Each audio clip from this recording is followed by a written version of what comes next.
What is going on in Fayetteville? Is it the mayor's race or? Well, you have multiple. You have the city council as far, and also the mayor's race. Now, the incumbent mayor, which is Nat, I call him Big Daddy Robertson, but yeah, he is in the runoff, but he did not get a majority of votes. Normally, the incumbent gets a majority of votes, but he's in runoff going to election November the 7th. Of course, you got multiple city council races too, but of course, the big one, I would call it the shining star, if you would, is for the mayor, where Mayor Nat Robertson is up for re-election, but he did not finish first in the vote, so he's up in the runoff now. November 7th is going to be decided.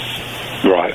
Well, Dave, I know a lot of the people want to get on and tell you, man, I love NC State football too, and I'm glad you were back on. NC State, I mean, this year is is making a statement. As a matter of fact, North Carolina State, when they play Clemson, I believe that's going to be the brawl for it all, and that part of the ACC to go to the ACC championship game. So NC State is like 6-1 right now. That's right. They've already qualified for a bowl game already with 5 games remaining, but they're looking for bigger and better things, so it's going to be interesting. That's right. Got the big game with Notre Dame next Saturday, which will be tough on the road. Yeah, that's right. But I believe if State plays their game, doesn't make too many overturns. And we beat Notre Dame by 1 in week number 2, I believe it was, there in under touchdown Jesus. So it's going to be exciting. But the ACC and the NC State are making big moves this year. So I believe the NC State and the Clemson ball game, that's going to be the brawl for it all in that part of the ACC to get to the ACC championship. Took care of Clemson last week, Yeah, Syracuse on a Friday night. Right. Any given Saturday, or for that matter, Friday night can be said. That's right. But I'm looking for the Dogs. I don't want to get my heart broken again. We're getting too high up, and then all of a sudden, we have to go one game at a time. One game at a time. You're absolutely, my brother. And that Florida game is always a tough game. Yeah, it is. Florida is always a tough game. I don't care who's the top dog at the day. I mean, Florida's had their time when they were on top. That's right. That's exactly right. Right. Well, Dave, it's always great talking to you, and I'll call you back next week. It'll be a pleasure, my friend. You have a good weekend. How about them Dogs? Yeah, man. Take it easy. Okay. Have a good weekend. Thank you. And I tell you what, but I made the promise to you a couple of weeks ago that when the 4th member was found out of the 4 Green Berets on near Fort Bragg, and so they mentioned the 4th one that was killed is Sergeant LaDavid Johnson. And therein lies a whole bunch of drama going on right now. There was a conversation by this Florida Congress person, which I can't really call this person.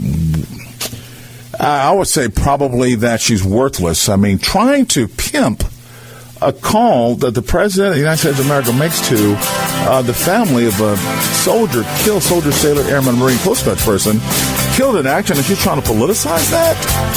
What a piece of beep! Right on time. We're going to go right now. We're going to go to the music is playing by Super Duper, so we're going to go to the break. We'll be right back after these messages to listen to the Dave Taylor program here on News Talk 640 WFNC with Super Duper producer Kevin, who's doing all this good messaging. We'll be right back after these messages. And the sun went down as across the hill, and the town lit up. The world got still. I'm learning to fly, but I ain't got wings. Coming down is the hardest thing.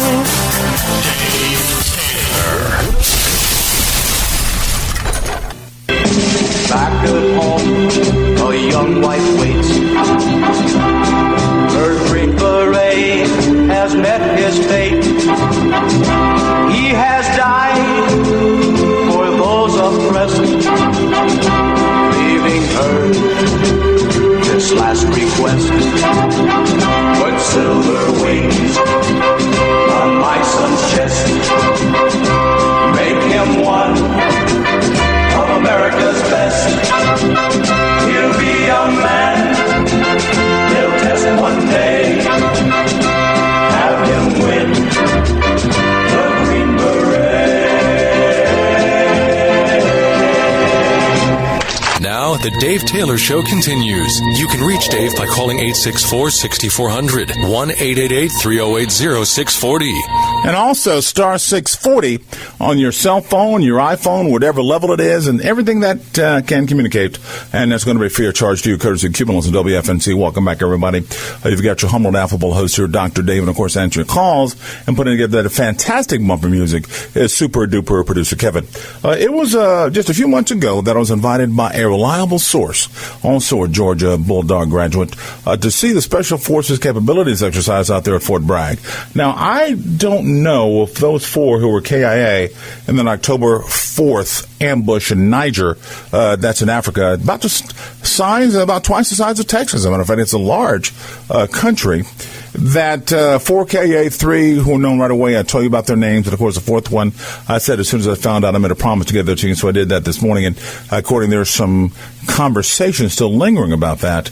But right here at Fort Bragg, and so we asked the question because if you look at the unit crest, it's Dio Presso. I used to call it Dio Presso Liber, but it's Dio Presso Liber because I asked the question and answer, and what does it mean? And that is to free the oppressed. Now, what other element in the history of this planet has as their theme to free the oppressed? So these four Green Berets right here at Fort Bragg, we may have seen the commissary, Super Duper says it looks like somebody may have seen out at where his other job is. I'm not going to say where that is. But they were in and amongst us. But when they get that call, and they get the call all the time, then they go out and they face unbelievable circumstances.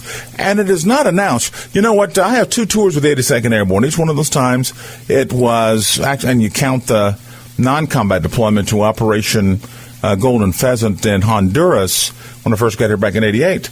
But the 82nd Airborne goes in and it's like, oh, my God, the 82nd Airborne is going in because it's almost, even though we are, like I said, a buzzsaw and not a scalpel, right now we have special operators all over the world in dozens of countries.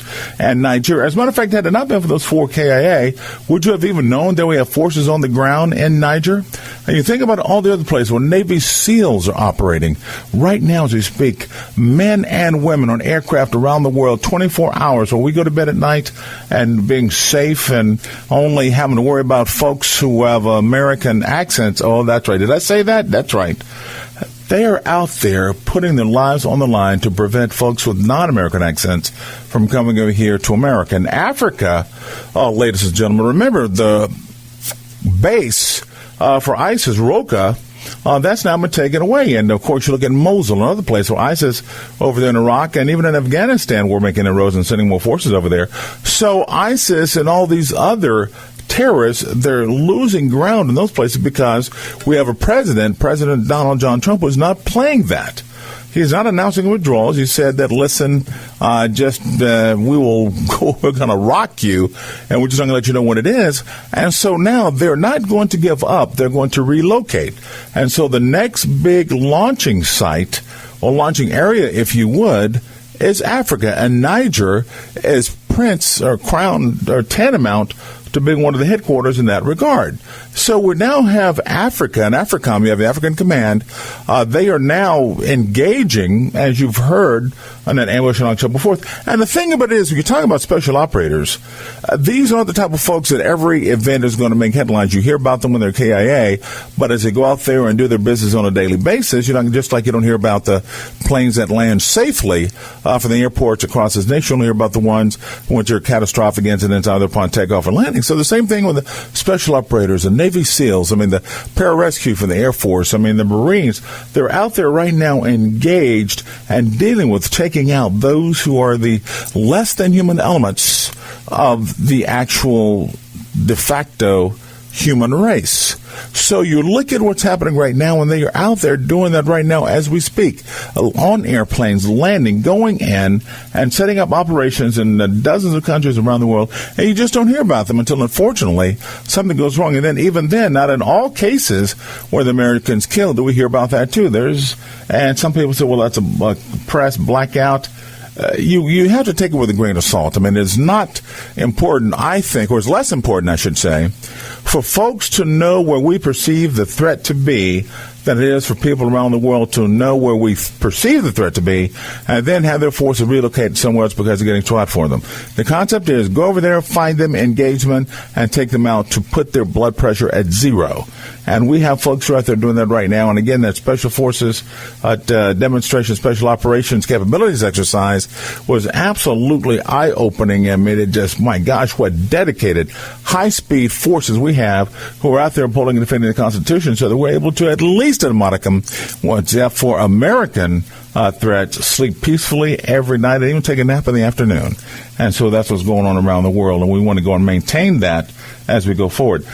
Ladies and gentlemen, this weekend, and I harp upon, it seems like my promise I made to you, to talk about the fourth person because it was missing in action. He was missing in action from October the 4th, and once you found that he was killed in action, then there still remains some comments being made today.